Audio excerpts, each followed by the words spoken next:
Bonjour à tous et bienvenue pour ce webinaire Parlons Tech.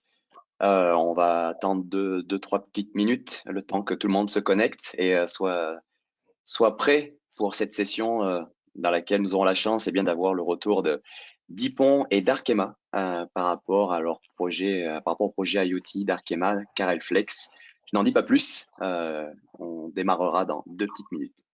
Je vous remercie pour votre patience.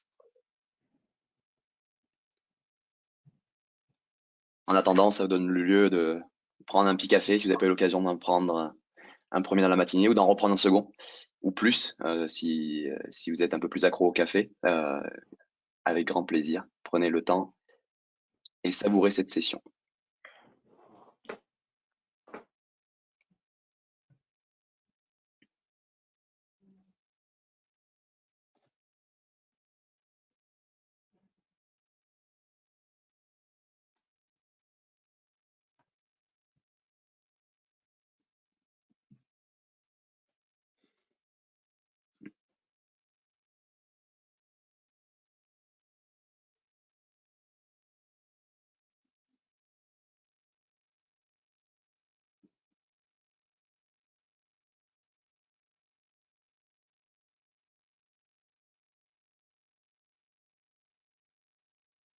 Encore une petite minute et à 11h03, nous attaquerons.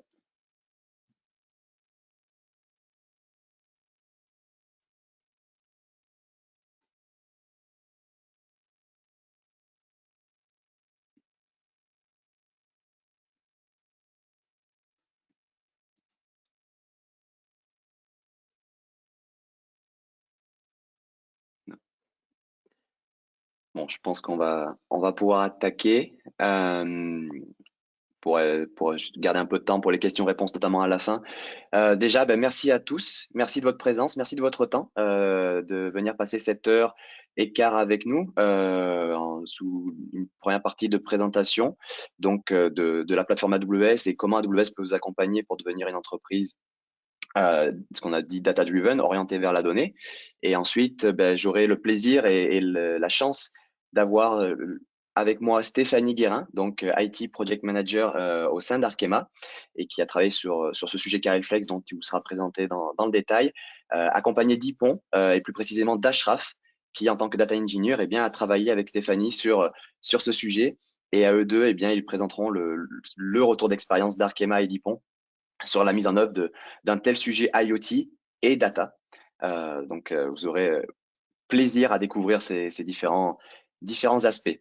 Quant à moi, je me présente Arnaud Jean, Solution Architect chez AWS, basé dans les locaux et dans les bureaux à Lyon, donc pour vous accompagner en région. Nous sommes en présent, bien entendu, à Paris, mais aussi en région, que ce soit Lille, Toulouse, Lyon et Nantes, en région PACA également, pour vous accompagner sur les différents sujets.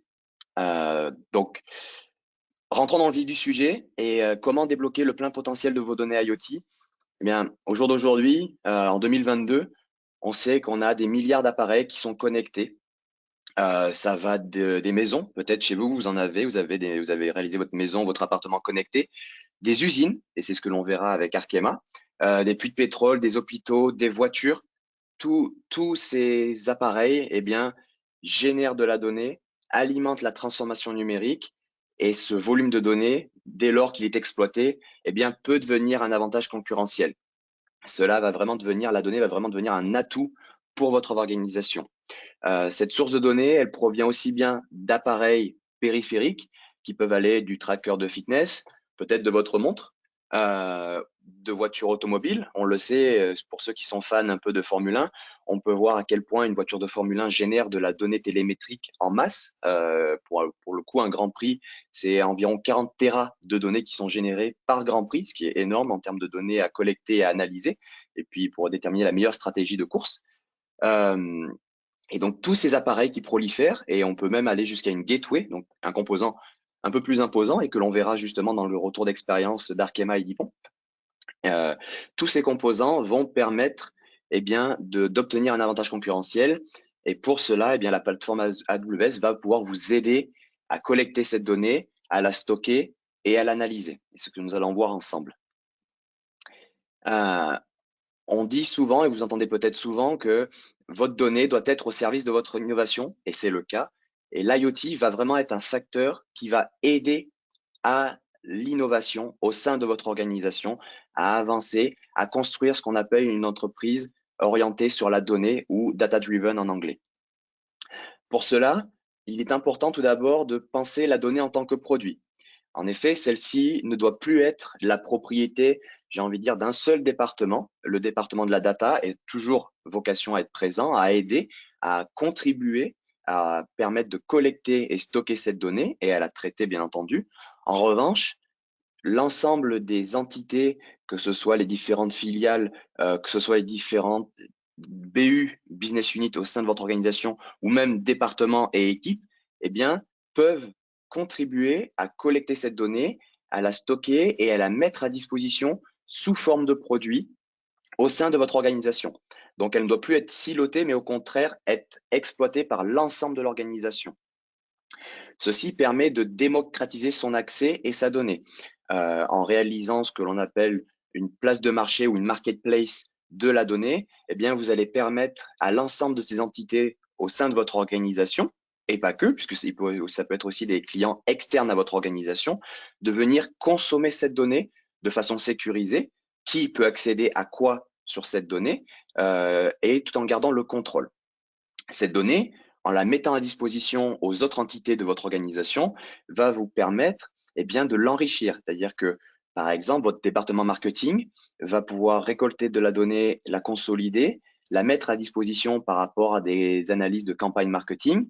Et le département des ventes, peut-être qui n'est pas lié au marketing, va pouvoir partir de ces éléments, enrichir leurs propres données pour construire d'autres indicateurs qui seront utiles à l'organisation. Et donc, ils se seront appuyés sur les travaux qui auront été réalisés par le département marketing pour arriver à leur objectif. Et ça leur a également évité de réinventer la roue au passage. Un gain de temps, c'est un gain d'argent, mais aussi d'accessibilité, de démocratisation de cette donnée.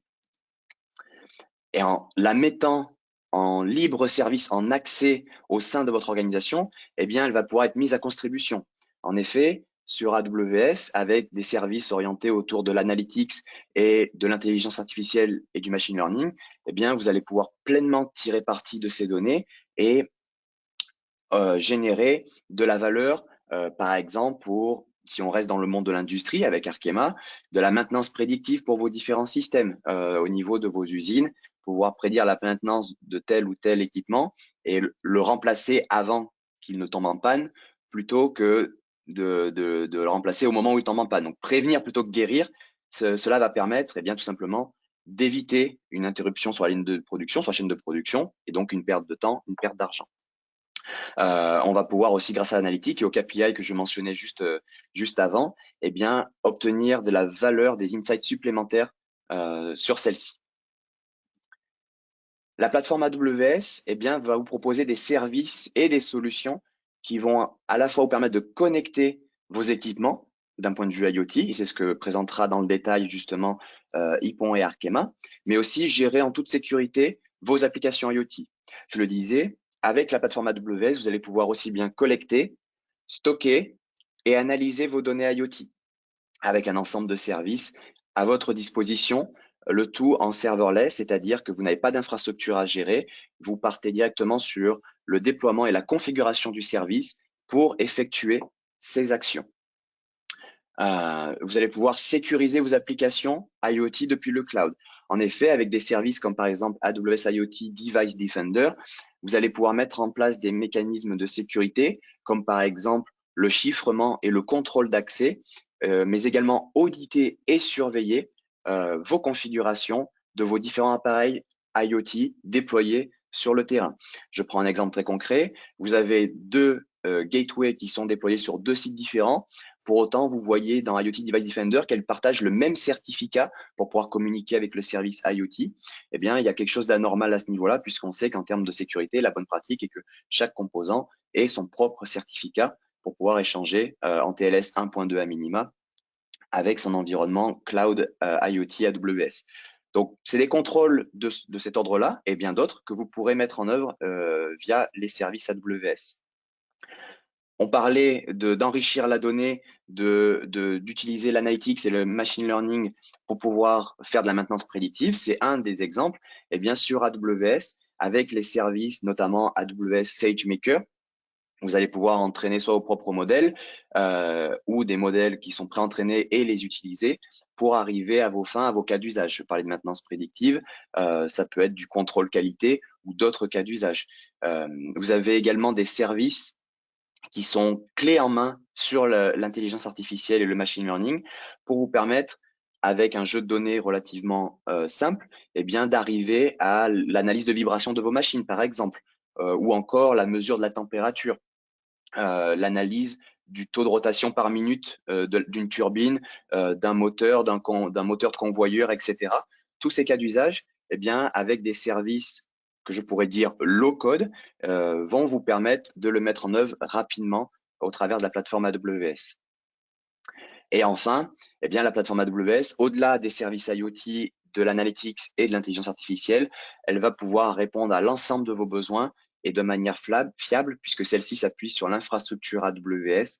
Et donc, AWS va pouvoir vous accompagner à l'échelle sur ces différents sujets au travers des différents services et ressources à disposition, qu'il s'agisse de nos partenaires comme Ipon aujourd'hui qui réalise ce témoignage avec Arkema, ou encore de vos équipes de compte qui vous accompagnent en région sur vos différents sujets. Quelques exemples clients dont j'aimerais vous parler. On a parlé beaucoup des possibilités qu'offre la plateforme et des avantages qu'il y a à tirer parti de la donnée. Eh bien, quelques cas d'usage clients concrets. Aujourd'hui, eh bien, nous avons la chance d'avoir Arkema qui va parler au niveau de l'industrie de ce sujet, comment ils ont pu innover avec l'IoT et leurs données. Stéphane en parlera beaucoup mieux que moi à ce sujet. Dans l'énergie, vous avez Engie qui notamment s'est construit autour de la donnée et est devenu une entreprise orientée autour de la donnée, donc une data-driven company, avec son Common Data Hub que vous pouvez retrouver sur Internet. Vous avez le cas d'usage qui est à votre disposition. Dans les fabricants d'appareils Wise ou encore iRobot, iRobot avec une équipe d'une quinzaine de personnes, donc une équipe produit orientée autour d'une quinzaine de personnes, eh bien, gère une flotte de millions d'appareils connectés, d'aspirateurs connectés. Hein. Moi, pour le coup, le mien était juste à côté de moi, à côté de ce bureau, à disposition. Donc, c'est incroyable se dire qu'avec une quinzaine de personnes, ils sont en mesure de gérer une flotte de devices IoT de millions d'appareils, donc à l'échelle. Dans l'automobile, vous avez Honda ou encore Volkswagen qui a construit sur AWS sa Digital Production Platform, donc qui a connecté ses usines, ses différentes usines, et qui, au travers des équipements comme des presses ou d'autres, des tournevis connectés par exemple, remonte ces informations et exploite celles-ci pour améliorer la qualité de fabrication de leur voiture. Je parlais également de la course avec la Formule 1. Eh bien, dans la Formule 1, on voit aussi que la donnée, et notamment avec Ferrari, est un avantage non indéniable sur ce que ça peut procurer sur la stratégie, la modification de la stratégie et comment tout simplement arriver à gagner la course à la fin. Dans les bâtiments, les villes intelligentes, j'évoquais chez vous à titre personnel, mais nous avons par exemple Serfimtic, donc qui est une société qui a développé à l'aide des services AWS IoT des moutons connectés. C'est-à-dire qu'ils ont déployé un collier sur les moutons pour les connecter, connaître la localisation des moutons en temps réel et ainsi tracer des chemins de randonnée dans les alpages pour éviter aussi bien aux randonneurs eh bien, d'avoir une gêne vis-à-vis des moutons, mais pour les moutons d'être gênés par les randonneurs. Donc tracer des chemins de randonnée en connectant les moutons qui sont dans les alpages. C'est un cas d'usage qui a été adressé, que vous pouvez retrouver sur YouTube et qui était à disposition, mais qui est un exemple de ville intelligente, tout simplement.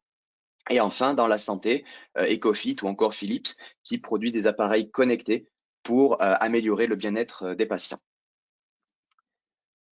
Sans plus attendre, je passe la main à Stéphanie et à Ashraf pour vous parler en effet du cas d'usage Carelflex et de ce qui a été mis en œuvre et de l'accompagnement d'Ipon sur ce sujet. Hop, je laisse le partage à Ashraf. Je vous demande un petit instant le temps de le retrouver dans la liste déroulante des participants, que voici. Merci beaucoup. Et on voit ton écran. Je vous en prie. Ouais, je vais Merci. mettre en grand écran. C'est bon.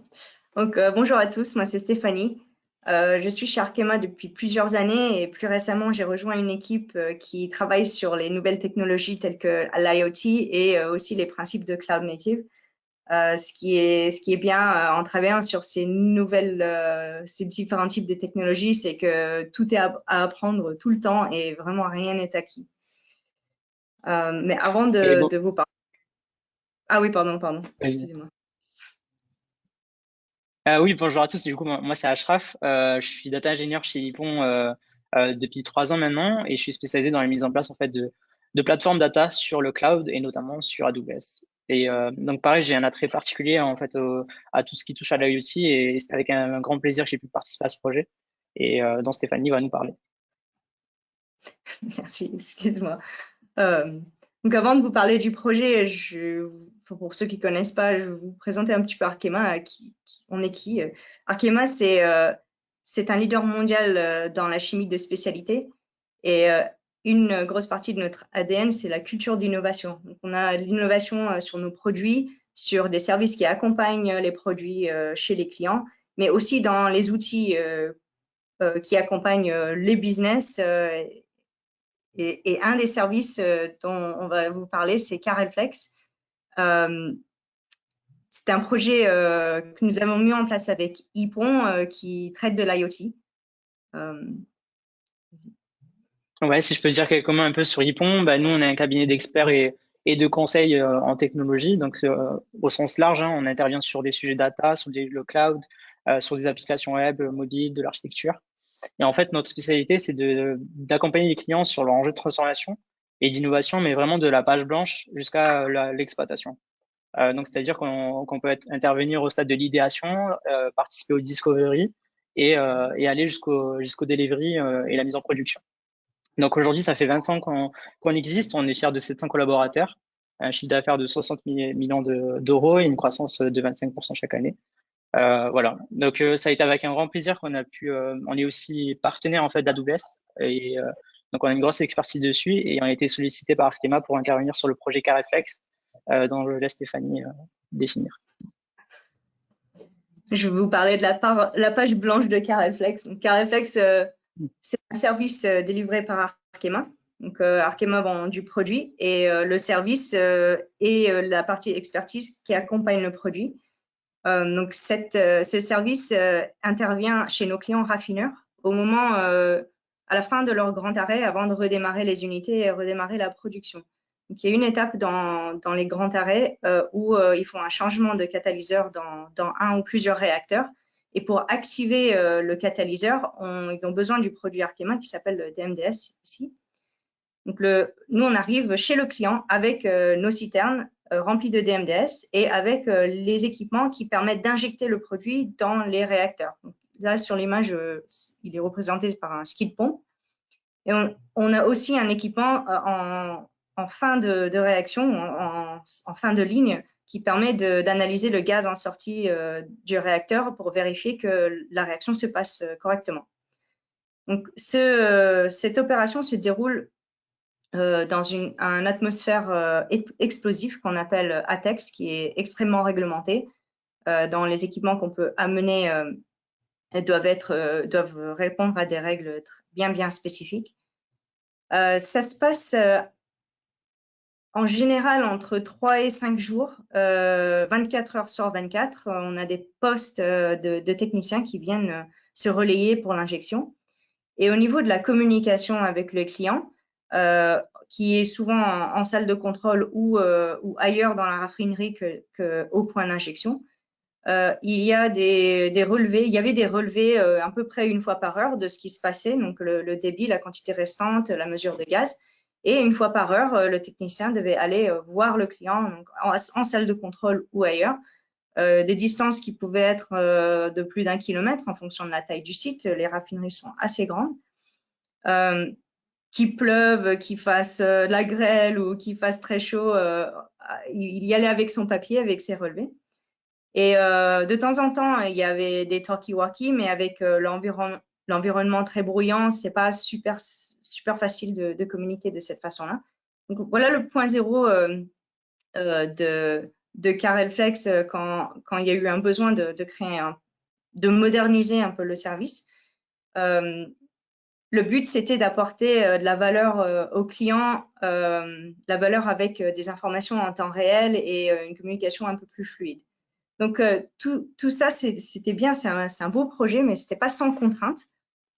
Pour apporter des informations en temps réel, il fallait penser à équiper le matériel qui est mobile, pour lesquels on ne maîtrise pas forcément toujours la connectivité dans l'environnement qui va être. Un jour, on peut être en Inde, le lendemain, on peut être en Allemagne avec le même équipement. Il ne faut pas oublier qu'il faut respecter les normes ATEX, donc l'environnement hostile qui a des règles bien spécifiques, empêche les techniciens de pouvoir utiliser leurs appareils mobiles tels que les téléphones pour communiquer. Et donc, ces règles s'appliquent aussi bien au matériel de connectivité pour la télémétrie que à leurs appareils pour communiquer de façon habituelle par chat, etc.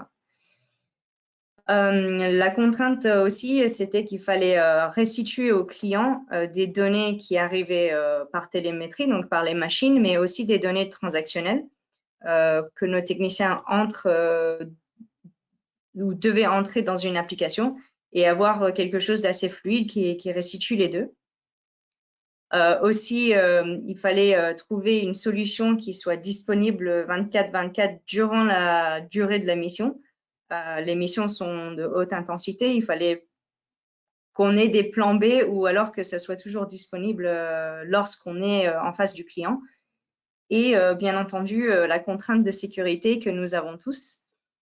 Donc, avec toutes ces contraintes, au début, on ne savait pas exactement par quel bout le prendre. Et c'est là où on a fait appel à Ypon. Ashraf, comment vous avez fait chez Ypon pour démarrer le projet en prenant en compte toutes ces contraintes? Ouais, effectivement, c'était un projet d'une grande envergure, assez innovant sur le papier. Et surtout, c'est de la page blanche. Donc, on a pas mal de choses à considérer. Donc, la question qu'on s'est posée, c'est en fait comment pouvoir répondre aux besoins du technicien qui aujourd'hui fait tout ça au papier et au stylo, avec quelle solution permettrait de répondre à ça. Et donc, nous, chez Ypon, on aime bien faire des POC, donc des proof of concept, prouver qu'on est capable de répondre aux besoins avec les principales contraintes en fait, sur lesquelles que tu as énoncé. Donc, on a voulu faire un POC avec comme objectif de pouvoir automatiser la collecte issue des capteurs pour que le technicien puisse éviter de les faire à la main. Pouvoir envoyer ces données-là collectées en fait de façon régulière sur le cloud.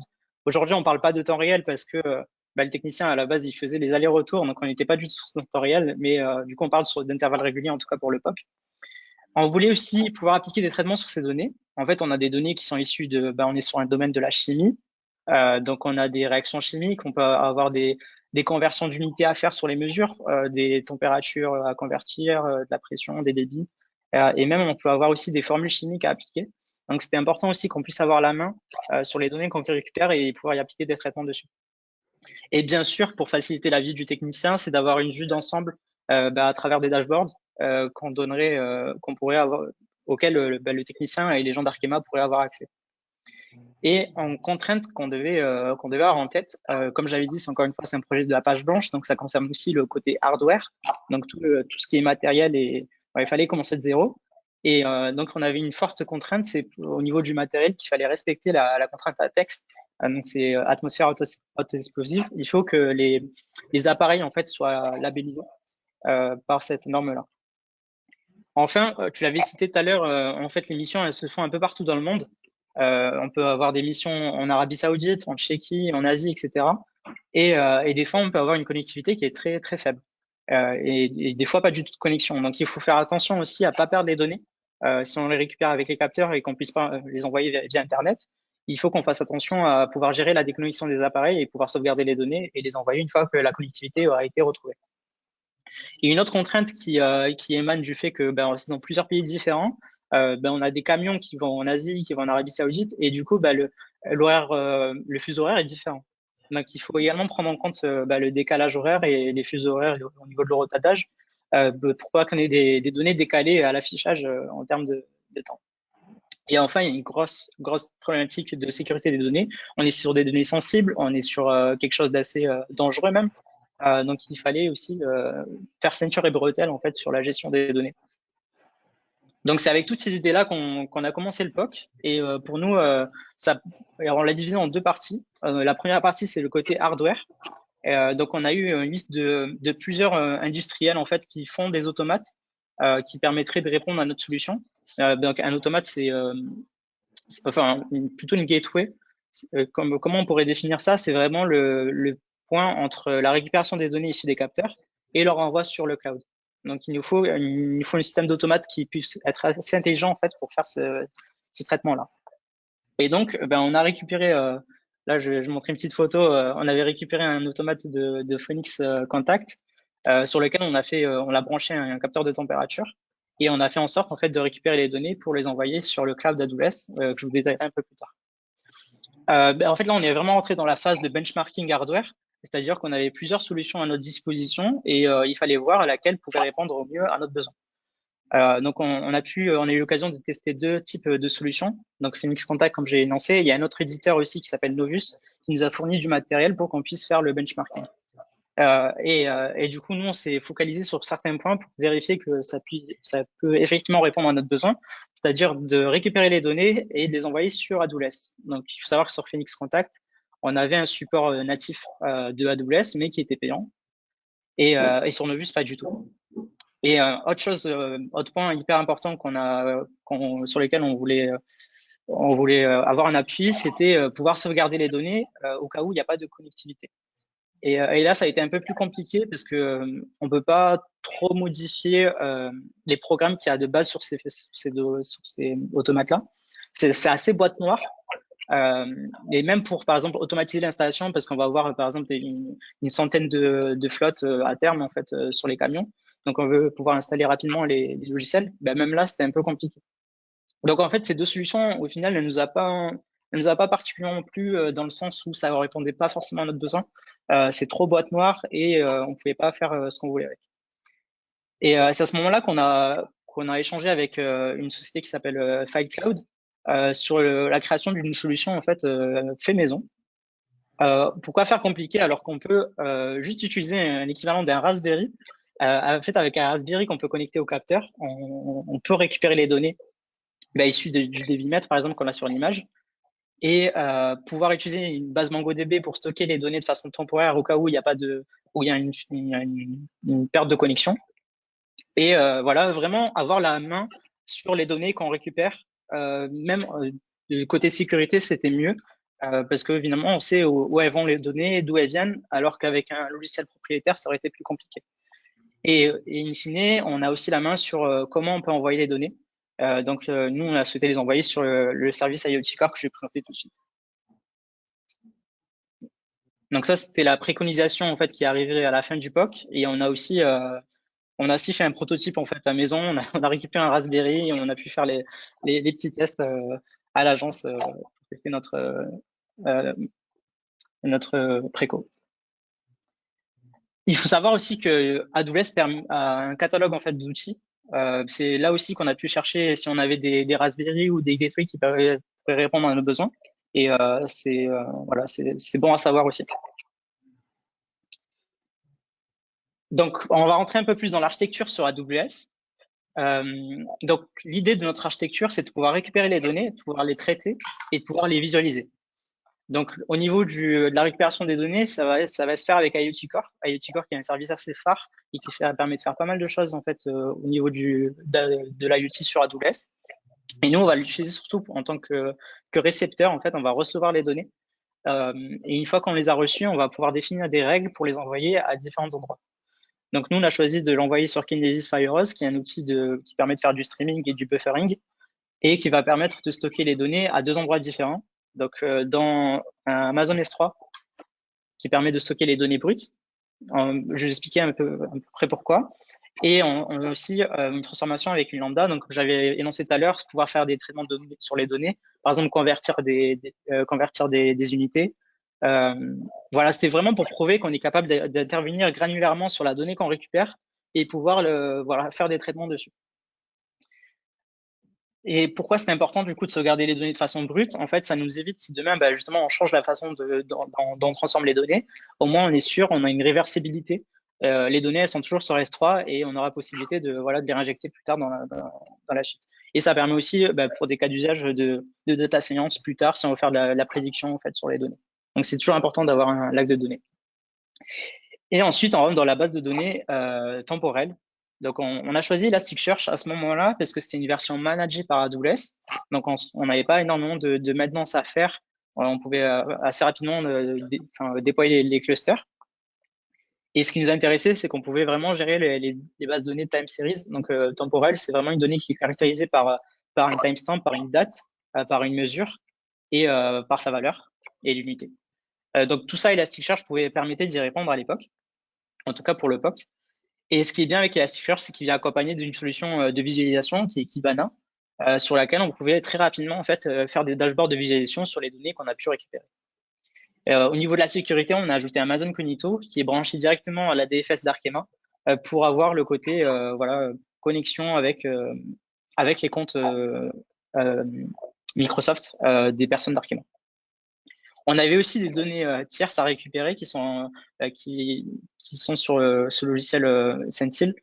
Donc, on a fait une lambda en fait pour pouvoir récupérer de façon régulière ces données-là qui sont issues du capteur de H2S et de les insérer aussi dans le flux de télémétrie usuelle. Donc, ça donne quoi tout ça? Là, je vous montre l'interface d'IoT Core. En fait, sur IoT Core, on est capable de visualiser aussi les données qu'on reçoit. Donc là, on avait un topic sur lequel on s'était branché et on recevait à temps très régulier, hein, je pense quasiment toutes les secondes, la température en fait qu'on avait dans notre bureau actuel. Donc là, on avait 21 degrés et voilà, on était capable de visualiser ça sur IoT Core. Donc comme j'avais montré tout à l'heure, ces données-là ensuite elles sont envoyées vers Kinesis, ensuite elles sont traitées et in fine elles sont stockées sur Elasticsearch. Et on peut les visualiser avec Kibana. Voilà, donc c'est un dashboard assez classique. Hein. C'était vraiment pour le POC, pour montrer qu'on est capable de récupérer les données issues des capteurs et de les visualiser et d'y avoir accès. Après, des fois, on soufflait un peu sur la sonde de température pour faire des fluctuations. Et voilà. Donc voilà, c'était assez sympa et je pense qu'on avait accompli l'objectif du POC qui était vraiment de prouver qu'on est capable de récupérer les données. Ouais, ça montre bien qu'on arrive à récupérer les données, mais comment après vous avez traité la partie qui répond aux besoins du technicien, que lui, il a besoin d'exploiter ces données-là sur le terrain? Effectivement, là, le POC, du coup, ça a bien résolu un souci, mais ça répond pas aux besoins du technicien. Donc, on a pris, après le POC qui a été validé, on a fait un MVP et on a pris une approche produit. C'est-à-dire qu'on s'est dit, bah, quel est le besoin du technicien, quel est le besoin des opérateurs d'aujourd'hui et comment y répondre. Donc, l'architecture du POC, elle était très bien, elle n'était pas tout à jeter, mais il fallait aussi l'améliorer pour pouvoir donner la main à un opérateur. En fait, un opérateur, il devait pouvoir retrouver toutes les informations de sa mission en cours, parce qu'il peut avoir plusieurs missions dans l'année. Il doit pouvoir visualiser les données, comme on l'a montré tout à l'heure, mais il doit aussi pouvoir saisir des mesures et des consignes éventuellement pour dire, bah voilà, là, je vais changer de pompe, ou là, ça va être la fin de la mission, etc. Donc, on a vraiment besoin aussi de donner la main aux techniciens pour s'ils souhaitent ajouter des informations complémentaires. Et donc, pour ça, on a utilisé 3 services supplémentaires. On a utilisé S3 pour notamment, comme j'avais dit, stocker les données télémétriques de façon brute et aussi transformer pour avoir notre lac de données. Mais on utilise S3 aussi pour héberger toute la partie statique de notre Progressive Web App. Donc, pour ceux qui ne savent pas, c'est une application web qui est aussi très accessible en mobile. Donc, l'idée, c'était d'avoir une tablette pour les techniciens qui puissent y accéder et voir toutes ces données. Et donc, voilà, S3 va nous permettre d'héberger la partie front.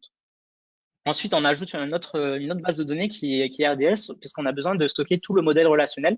Donc, c'est par exemple toutes les spécificités d'une mission, le contexte d'une mission, les données par rapport à un technicien, dans quelle équipe il est rattaché. Voilà, on a vraiment besoin de mettre un peu plus de contexte sur nos données, parce que quand je vous ai montré tout à l'heure, ici, on n'a que des données brutes, on ne sait pas d'où ça vient. Donc, on devait pouvoir les rapatrier et les corréler avec le contexte d'une mission. Et enfin, dernier outil de stockage, on a utilisé DynamoDB pour faire du caching, notamment pour la Progressive Web App, et également pour gérer un peu des calculs qui sont un peu difficiles. Donc, on va utiliser Dynamo pour faire du cache par rapport au dernier calcul qu'on a pu recevoir. Voilà, je pense que c'est à peu près tout pour le MVP qu'on a livré fin juin 2020. Et là, on a un petit verbatim que je te laisse. Ouais, cette phase MVP a vraiment répondu à la partie valeur de ce premier usage. Et là, on a un verbatim d'un technicien. Donc, c'est nos clients internes, un technicien Cariflex, en utilisant la tablette avec les restitutions de données, mais tablette ATEX, donc lourde, assez conséquente sur l'usine. Il dit que j'ai pu utiliser la nouvelle tablette, c'est un outil sensationnel, pratique, rapide, précis dans les informations. Merci, car je pense que cela va changer positivement notre savoir-faire, notre qualité de travail accomplie dans les années futures. C'est vraiment motivant d'avoir ce type de feedback par nos clients internes en mise en prod du MVP. C'était vraiment au début. Et à Ashraf, ça a mis combien de temps depuis le début pour en arriver là? Ouais, mais c'est vrai qu'on peut se perdre un peu par rapport à tout ce qu'on a pu livrer. Donc, on va vous présenter au fur et à mesure de cette présentation des chronologies pour vous montrer qu'en fait, en termes de time to market, ça peut aller très vite. Alors, en fait, on a commencé le proof of concept que je vous ai présenté tout à l'heure en octobre 2019. On l'a terminé courant 2019, décembre 2019, pardon. Il a été validé et ensuite, on a lancé vraiment le MVP en janvier 2020 avec la mise en place du matériel ATEX, avec des équipes de projet, des Scrum Masters, voilà, vraiment une équipe au complet pour livrer au mieux et répondre aux besoins le plus rapidement possible. Et c'est en mars 2020, ça coïncide avec le confinement, qu'on a dû lancer notre première mission de test. On l'a fait à Faisin, en fait, vraiment pas très loin de chez nous, pour s'assurer que voilà, tout allait bien. Et malgré voilà, le confinement et les contraintes qu'on a pu avoir à ce moment-là, tout s'est bien déroulé. Et c'est en juin 2020 qu'on a lancé les vraies missions en production, donc des missions clients dans d'autres pays. Je crois que la première, c'était en Tchéquie. Et voilà, à partir depuis juin 2020 jusqu'à aujourd'hui, des missions sont en cours. Et en fait, ça a été l'opportunité, à partir des premières missions, d'avoir les premiers retours, les vrais premiers feedbacks. Là, on a eu un feedback positif, mais en fait, on a aussi des retours en termes d'utilisation qu'on a pris en compte. Et, euh, et Stéphanie, si tu veux en dire un peu plus sur ces premiers Oui, feedbacks. oui. À partir de juin 2020, donc en juin 2020, on avait deux skis de pompe équipés avec les différents analyseurs qui envoyaient la télémétrie via un organisateur tierce, Sensil. Donc on n'avait pas la télémétrie analyseur, mais on avait bien la télémétrie de nos skis de pompe avec le débit. Et on allait chez les clients et après chaque mission, on attendait vraiment à ce qu'ils nous fassent un retour. C'est nos clients internes et externes. Et ils étaient assez contents d'avoir quelque chose en temps réel dans les mains. Et une des choses qu'ils nous ont donné comme feedback, mais de façon régulière à des clients différents, c'est que il manquait quelque chose pour arriver à communiquer avec les techniciens. Donc au début, je vous ai parlé des talkie-walkie, du bruit, etc. Donc là, en fait, ils avaient bien les données, mais pour passer les consignes, pour échanger, il manquait quelque chose. Et donc, c'est là on a décidé d'intégrer un outil de chat professionnel qui s'appelle Citadel. Pour l'instant, c'est Citadel. On a interfacé ça avec l'application pour que justement ça apporte la partie manquante de l'outil et ça complète vraiment la solution digitale telle qu'on l'a aujourd'hui. Et on a aussi rajouté une application plus mobile, plus téléphone pour le client pour qu'il puisse jeter un coup d'œil rapide à ce qui se passe pendant sa sulfuration. Je peux vous montrer à quoi ça ressemble. On a parlé de matériel tout à l'heure. En matériel, ça ressemble à ça. Donc la photo en haut à gauche, c'est une citerne avec le skid qui est en dessous, qui est attaché en dessous. Donc quand ça arrive dans la raffinerie, ça arrive comme ça. Après, la photo de juste en dessous, c'est que quand ils enlèvent le skid pour préparer les connexions. Et là, la dernière photo, on voit le skid qui est connecté au produit d'un côté et puis l'autre tuyau qui envoie au point d'injection. Voilà. En plus précis, on voit les informations, les appareils qui servent à remonter les informations de télémétrie. Donc, ce qu'on cherche avec ce skid, c'est essentiellement le débit. Donc, c'est en anglais, le flow meter, c'est le débit, le débitmètre du skid. Et en fait, la gateway, c'est un petit peu une boîte fermée parce que pour les Normatex, il fallait que ce soit complètement étanche. Donc, on ne voit pas ce qu'il y a dedans, mais c'est réellement, c'est ça le point focal du début de projet, du début de POC, c'était arriver à avoir quelque chose qu'on intégrerait au skid qui existait pour remonter de la donnée. Donc là, c'est câblé. Il y a possibilité aussi d'avoir en Wi-Fi entre le débitmètre et la gateway pour remonter après l'information dans le cloud. Donc ça, c'est physiquement à quoi ça ressemble sur le terrain, mais le client, lui, il a accès pendant sa sulfuration, donc pendant son opération, à différentes informations en fonction de son besoin. Donc, on a l'appli web qu'on voit à gauche, où il a les courbes en temps réel. Donc, il a son débit et puis ses mesures de gaz.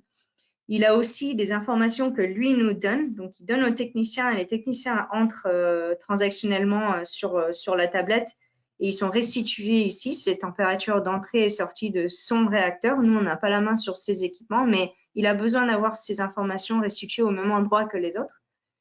Et aussi la quantité de produits restants dans toutes les citernes qu'on a livrées. Donc, il peut l'avoir par citerne et en temps réel, celle qui se vide et le pourcentage restant. Donc ça, c'est plutôt quand il est au bureau. Quand il est plus trop au bureau, mais il a quand même besoin de jeter un coup d'œil parce qu'il veut être sûr que tout se passe bien. En bas, on voit une petite copie d'écran de l'appli mobile où il peut juste voir où on en est sans rentrer trop dans les détails s'il veut juste jeter un coup d'œil.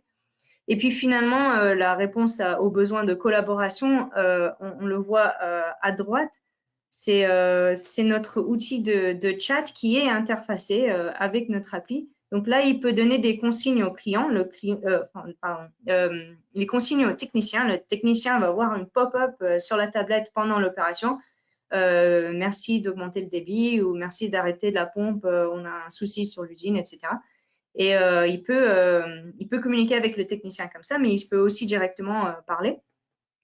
Et si des fois il a besoin d'une information rapide et il n'a pas spécialement envie d'ouvrir l'application avec les courbes, il peut envoyer des commandes. Par exemple, là, H2S, c'est le nom du gaz mesuré. Il envoie point d'interrogation H2S et le bot répond avec la mesure en temps réel, la dernière mesure de H2S. Et il peut s'en sortir comme ça. Donc là c'est quelqu'un qui est souvent en stress à ce moment-là de son grand arrêt. Et la disponibilité de l'information lui permet d'être un petit peu plus assuré sur le déroulement. Donc, là, c'est la partie appli front. Il y a quand même de différentes interactions derrière. Donc, je vais me répéter, mais c'est sur un schéma différent. On a des interactions avec le cloud. Toutes les informations sont envoyées sur le cloud et après sont restituées. Donc, on a l'équipe qui est sur site en bas, qui envoie et qui consomme des informations, des données. On a les équipements, donc le débit et la mesure de gaz qui envoient en temps réel leur télémétrie. Ces informations, après, sont consommées en haut par le client dans la raffinerie. Le client, en fonction de l'outil de son choix, il peut le consommer comme il le souhaite. On a aussi vu qu'on a ajouté la partie chat Citadel, on a nos experts, nous, Arkema, qui sont à distance, qui ne sont pas forcément sur site, qui peuvent apporter leur expertise dans cette collaboration. Donc, le tout est relié aussi, on voit avec un chatbot et pour faire la solution actuelle du moment. Donc, pour l'instant, il y avait Citadel. On est fortement en train d'étudier l'utilisation d'Amazon Chime. Ça nous a bien fait briller, ça nous a mis les étoiles dans les yeux au Summit dernièrement. Donc là, ça sera peut-être pour la prochaine présentation. On vous expliquera comment on a intégré Chime. Donc, pour revenir à l'architecture, vous avez vu début d'architecture au niveau du POC. On est resté sur la collecte à peu près la même chose. On a une gateway qui est connecté donc aux instruments qui relaient la télémétrie dans l'IoT Core. Ashraf va vous parler du stockage. Ouais, et du coup là, vous allez remarquer qu'on a changé en fait d'outil de stockage de données, en tout cas pour les séries temporelles. Tout à l'heure, on avait Elasticsearch. Là, en fait, on utilise la solution d'Amazon qui s'appelle TimeStream, qui est sortie fin 2021, si je ne me trompe pas, et qu'on a intégré en fait finalement notre architecture. Ça s'est pas fait immédiatement. En fait, on est intervenu justement pour faire un benchmarking et pour faire encore un POC. On aime bien faire des POC. On voulait vérifier si TimeStream ça répondait bien à besoin, parce que c'est une solution assez nouvelle. Et finalement, on l'a choisi pour 2 raisons. La première, c'est des soucis de performance. Elasticsearch, en fait, est pas vraiment bâti pour gérer des données temporelles. Et, et du coup, il fallait monter très rapidement au niveau des clusters et ça pouvait coûter cher. Et justement, ça, c'est la deuxième raison, c'est le coût. TimeStream, c'est un service serverless. Donc, en fait, on ne paye qu'à l'utilisation. Et en termes de coût de stockage, c'est très faible. Et donc voilà, pour ces 2 raisons, la performance et le coût, on a préféré utiliser TimeStream et qui répond aujourd'hui très très bien à notre besoin. Et après, on a encore les outils, comme j'avais dit, de DynamoDB pour gérer le cache. On a l'RDS pour voilà tout le côté contexte de la mission. Et on a mis en place aussi un système d'alerte pour envoyer des messages. Je te laisse pour la suite, Stéphanie. Oui, on se fait alerter en cas de soucis ou de non-événement. Donc ça, c'est plus pour la partie support. Mais sinon, sur la partie analyse, on a l'application dans CloudFront qui est interfacée avec un chatbot et après des applis extérieures, donc en collaboration Citadel. On a nos sécurités qui est reliée à notre IAM et CIAM.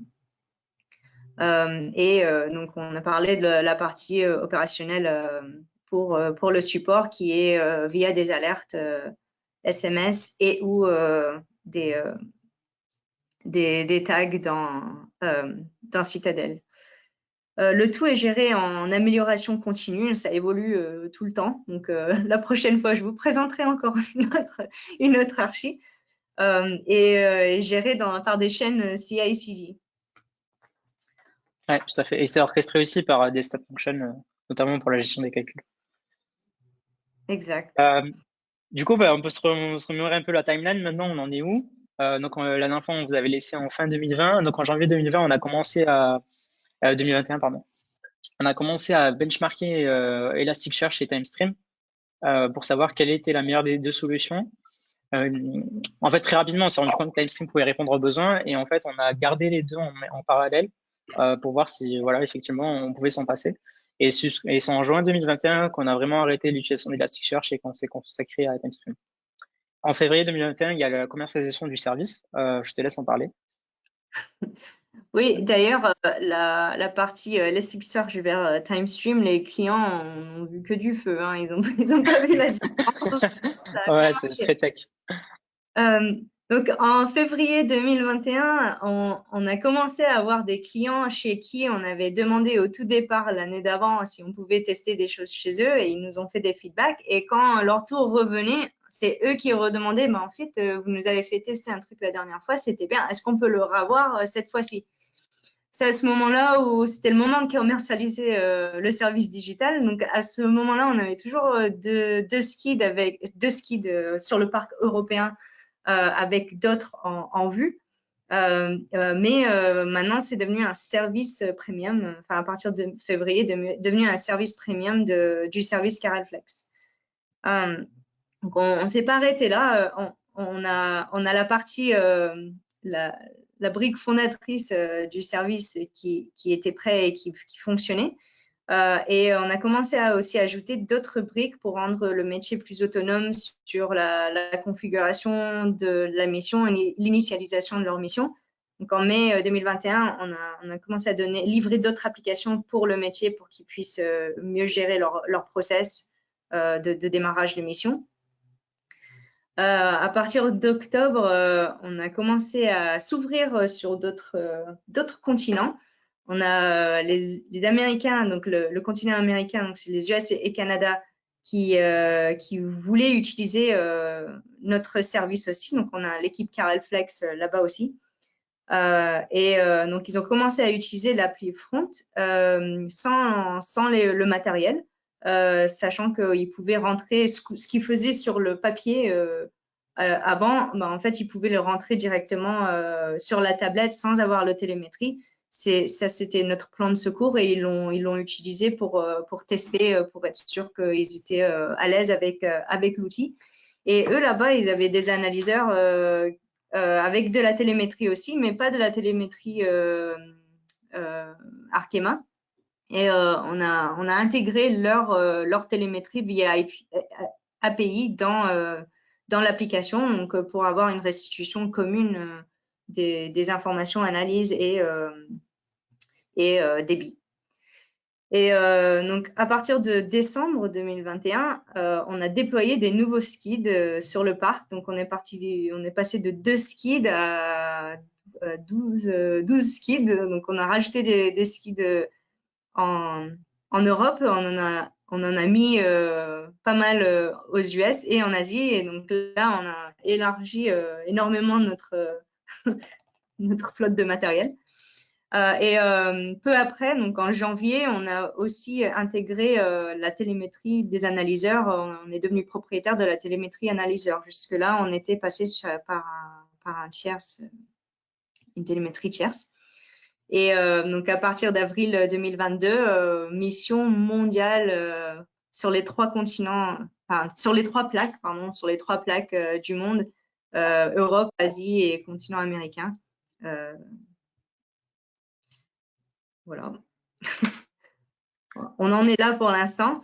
Ce qui est intéressant, c'est que seulement 1 an après le MVP, à peu près 1 an, cette fois-ci, on a eu un retour d'un client. Donc, on a 2 types de clients. On a les raffineurs et les fabricants de catalyseurs.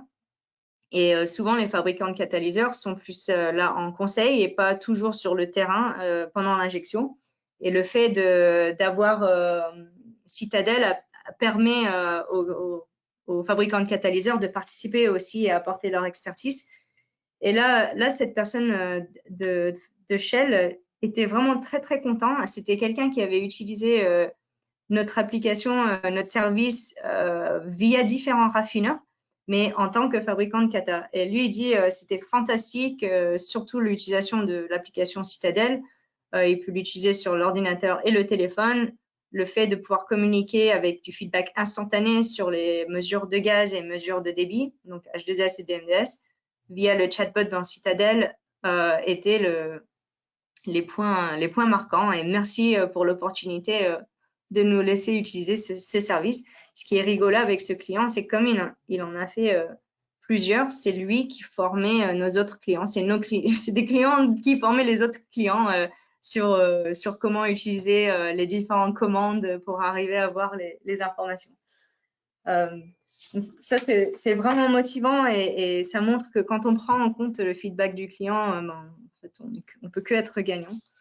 Et ça leur a apporté vraiment la valeur qu'ils cherchaient et qu'on cherchait leur apporter avec ce service premium. Donc, un peu de chiffres. Là, on est pour l'instant à 60 missions par an avec option digitale, donc avec ce service premium. Ce chiffre est en croissance très forte. On arrive même à vendre le service avant d'être sûr que c'est possible de le livrer. Donc, c'est génial parce qu'en fait, il y a beaucoup de demandes. On a 25 équipements dans la flotte. Donc, on a des skids et des analyseurs maintenant dans la flotte à travers le monde. Ça nous fait 7 applications front en production, plus 1 qui est en train d'être discuté en dev. Ça nous fait 1,5 million d'invocations lambda par mois, 250 000 exécutions step function aussi par mois et le tout pour $300 par mois pour un service mondial. C'est quand même pas mal. Ouais, le serverless, c'est des avantages du serverless. Alors, on est sorti, on n'est pas fini, on est toujours en train d'ajouter, améliorer. On a quand même appris pas mal de choses. Faut vraiment jamais sous-estimer le besoin de collaborer. Ça, c'était vraiment quelque chose qui n'était pas dans le scope du début et qui est devenu le point marquant de notre solution. Donc, il faut vraiment écouter les clients, c'est important. Aussi, ce qui est intéressant de regarder, surtout avec la télémétrie, c'est les non-événements. On sait très bien quand il y a un événement qui se passe pas correctement, au moins il y a un événement à analyser, mais quand il n'y a rien, c'est important de différencier le rien normal et le rien pas normal. Donc maintenant on a un système qui nous alerte où on peut justement faire cette analyse plus facilement que juste se poser la question. Je sais pas, ils l'ont allumé, ils l'ont pas allumé. Donc ça c'est vraiment important, surtout avec la télémétrie. L'autre chose qui est vraiment aussi important et qu'on est en train de batailler aussi, c'est bon, quand on a une flotte de 2 équipements, ça va, c'est assez simple à gérer, on peut faire la mise à jour à distance, il y en a que 2, on se trompe pas trop. Quand on en a 25, c'est vraiment important d'arriver à négocier des temps d'arrêt entre guillemets pour faire des mises à jour du firmware, pour faire des vérifications, des tests. Donc, avoir un système de gestion à distance et accès over the air à distance, c'est très important. Et aussi, il faut garder une solution souple. Elle est en train d'évoluer tout le temps et on peut ajouter des nouveaux composants en très peu de temps avec la façon dont cette solution-là est construite. Ouais, effectivement, pour moi, c'est un des points à retenir aussi, c'est le time to market. C'est pour ça qu'on vous a remis un peu la chronologie à chaque fois. C'est pour montrer qu'en fait, on peut aller très vite et on n'a pas eu peur de mettre en production parce que justement, on a fait les choses dans l'ordre, faire un POC, faire un VP et après industrialiser tout ça. Et on voit qu'en fait, on est sur un domaine industriel. Hein. L'industriel, ça prend pas mal de temps quand même en général. Et là, on prouve que le projet a été innovant, à la fois en termes de technique, hein, parce que c'est quand même une architecture assez innovante, mais aussi en termes d'organisation. En fait, les prises de décision ont été faites très rapidement. En fait, l'organisation de façon générale a été plutôt agile, ce qui est un point à noter.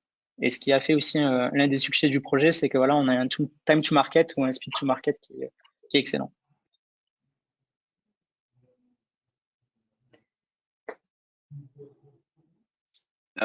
Excellent, c'était un très beau témoignage. Merci beaucoup Ashraf, merci beaucoup Stéphanie.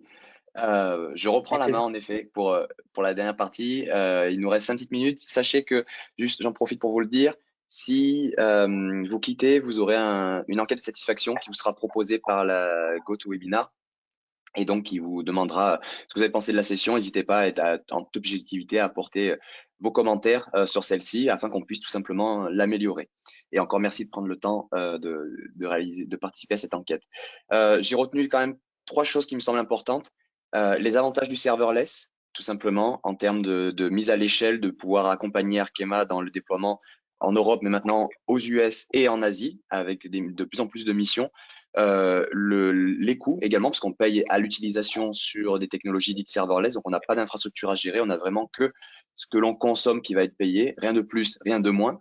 Le fait tout simplement d'être à l'écoute de ses clients, qui est un point important, qui est le premier leadership principle chez AWS, ce qu'on appelle la customer reception en anglais, donc l'obsession client, et c'est vraiment ce qu'on retrouve, ce que Arkema a mis en œuvre. Donc c'est vraiment quelque chose de formidable. Et la réduction du time to market, en prenant la plateforme AWS, en essayant, en voyant que ça marche, ou en faisant des erreurs, en apprenant de ces erreurs, en réessayant et en faisant un succès, et bien tout simplement, on arrive à délivrer des produits sur le marché très rapidement avec les différents services.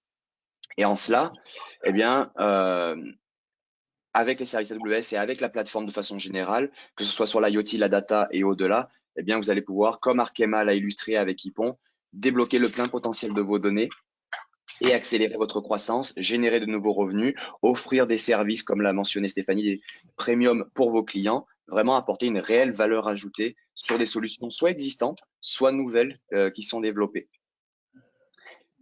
Si vous voulez tester par vous-même, vous avez vu, Arkema et Ypon ont commencé tout petit et maintenant ont une solution qui a bien grandi et qui va continuer de croître. Je vous invite à scanner avec vos téléphones ce QR code. Vous retrouverez un ensemble de labs IoT que vous pourrez dérouler, donc qui vous permettront de connecter un appareil qui sera simulé pour l'occasion, mais rien ne vous empêche d'utiliser un appareil physique que vous auriez comme un Raspberry Pi chez vous ou d'en commander un et de l'utiliser pour le connecter. Ensuite, de collecter les données, de les stocker, de mettre en œuvre un bout d'architecture comme présenté par Ashraf durant ce webinaire. Donc, vous avez tout un ensemble de labs qui sont à votre disposition gratuitement en libre service. Vous pouvez utiliser votre compte AWS, le compte de votre organisation pour l'utiliser. Et n'hésitez surtout pas à solliciter aussi bien vos partenaires comme Ypon que vos ressources AWS pour vous aider, vous accompagner dans la réalisation de ces labs pour, j'ai envie de dire, mettre le pied à l'étrier et ensuite avancer dans vos cas d'usage et dans les idées que vous souhaitez explorer. Je parlais des partenaires, je parlais d'Ypon justement. Donc, Ypon et d'autres partenaires qui ont la compétence IoT peuvent vous accompagner sur la mise en œuvre de proof of concept, de MVP, même de projets concrètement et la réalisation de projets et d'itérations, comme on a pu le voir avec la très juste présentation d'Ashraf et d'Ypon. Mais sachez que aussi, vous avez des partenaires technologiques au sens où vous avez la gateway qui est utilisée justement par Arkema. Eh bien, vous pouvez retrouver des gateways dites ATEX, certifiés ATEX, sur le Partner Device Catalog. Donc, c'est un site AWS dans lequel vous retrouvez tout un ensemble de produits de gateway qui sont certifiés pour fonctionner avec des services IoT AWS et qui sont à votre disposition et que vous pouvez commander tout simplement auprès du partenaire. Donc, vous avez un ensemble de partenaires à disposition qui vous permettent d'avoir ces gateways et de pouvoir directement démarrer votre projet. Et vous avez aussi des solutions AWS. On a parlé des services IoT, mais sachez qu'on propose également des solutions AWS qui permettent, j'ai envie de dire, de pré-packager un ensemble de ressources. Par exemple, l'architecture qui a été présentée par Ashraf, eh bien, sur la Connected Factory, la solution Connected Factory, vous allez retrouver un ensemble de ces blocs qui ont été présentés par Ashraf qui seront déjà à disposition et que vous pourrez mettre en œuvre beaucoup plus rapidement. Donc, pour éviter de réinventer la roue, tout simplement, vous pouvez vous appuyer sur ces solutions pour développer votre propre produit par la suite. J'ai envie de dire au nom de Stéphanie, d'Ashraf et de moi-même, on vous remercie sincèrement pour votre patience, pour votre temps, pour votre écoute. Nous sommes disponibles si vous avez des questions. J'ai pas vu de questions à ce stade, mais n'hésitez pas à les poser dans le chat ou dans l'onglet questions. Nous sommes à votre disposition pour y répondre. Et ce fut un grand plaisir de réaliser ce webinaire avec vous. Sachez qu'il sera disponible de façon à la demande, enregistré. Donc, vous pourrez le diffuser au sein de votre organisation si vous souhaitez le partager avec d'autres personnes ou pour le re-regarder et vous inspirer pour vos cas d'usage. Encore merci et très bonne journée à vous et bon appétit par avance. Merci beaucoup. Oui, merci beaucoup. Merci Noël, merci Arnaud pour le coup. Donc, deux personnes qui nous disent que c'était très enrichissant d'avoir ce retour d'expérience de bout en bout, du début en effet jusqu'à la fin, à savoir par où on a commencé, hein, la genèse du projet et puis les premiers, j'ai envie de dire, écueils que l'on rencontre et quand on apprend, et puis on apprend en marchant, ce qui est normal. Noël qui nous dit merci, c'était très clair. Donc là aussi, très bien. Merci à vous, merci pour votre participation. On est à votre disposition. Sachez que vous avez dans l'onglet Handout, vous avez la présentation qui est disponible au format PDF. Donc si vous souhaitez la télécharger, vous pouvez la télécharger et la récupérer pour revoir celle-ci, mieux peut-être comprendre certains aspects ou revoir l'architecture qui a été présentée. Enfin, bref, elle est à votre disposition. Et le webinaire, comme je disais, est enregistré, donc sera disponible par la suite à la demande. Je regarde, pour le moment, on n'a pas d'autres questions, ni dans le chat. Ne soyez pas timides, nous sommes vraiment là à votre disposition. Profitez du temps que nous pouvons être encore disponibles. Nous serons tous, bien entendu, disponibles par la suite et les partenaires et AWS restent à votre disposition. Et même Stéphanie, je peux entre guillemets me permettre de parler au nom de Stéphanie, mais Stéphanie reste aussi disponible et joignable si besoin par la suite. Mais autant profiter de ce moment pour poser les questions que vous pourriez avoir. Ah, c'est vrai qu'il est midi, les gens commencent à avoir faim. Nous avons une question de Monsieur Touka. $300 pour 25 devices IoT. Est-ce que le coût est linéaire? Stéphanie, peut-être?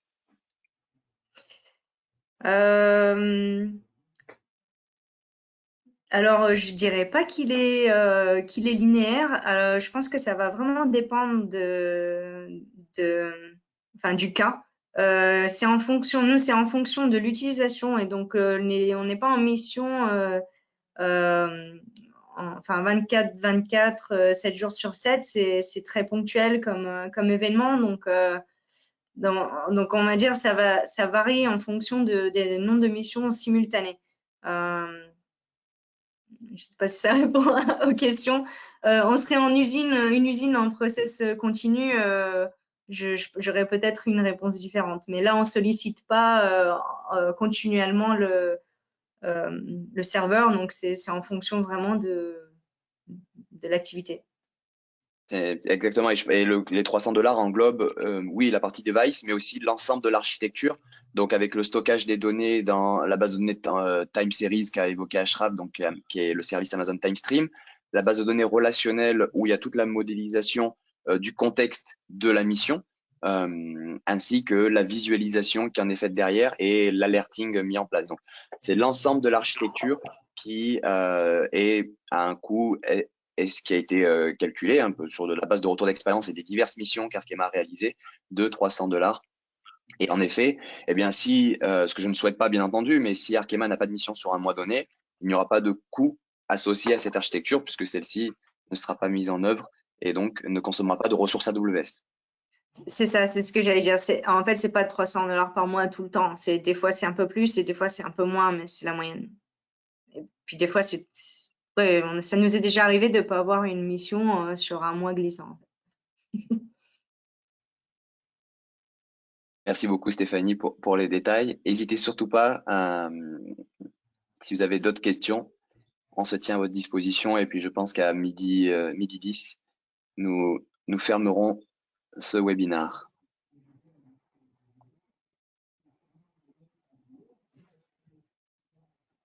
Je vois que les gens commencent à partir. En effet, il est, comme tu disais Ashraf, il est l'heure du déjeuner. Ouais, c'est sûr. Qui est une. En tout cas, c'était un plaisir de faire cette présentation avec vous. Du coup, j'espère qu'on pourra se recroiser. Et nous tenons à disposition, en effet, et avec grand plaisir pour échanger avec vous, bien entendu aussi en privé, si vous avez des questions et même des sujets que vous souhaitez adresser. Nous nous tenons à disposition, comme le mentionnait Ashraf. Je pense qu'on peut Sur s'arrêter LinkedIn, là. par exemple. Tout à fait. Tout à fait. Est-ce que vous souhaitez rajouter quelque chose, Stéphanie, Ashraf, avant de fermer ce webinaire? Non, c'est tout. Merci beaucoup. Non, merci beaucoup. C'était chouette.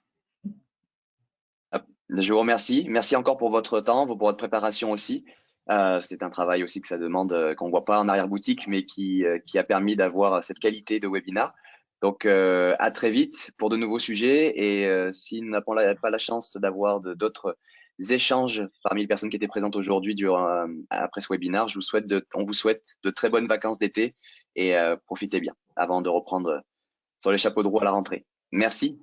Bonne journée. Merci, bonne journée. Au revoir.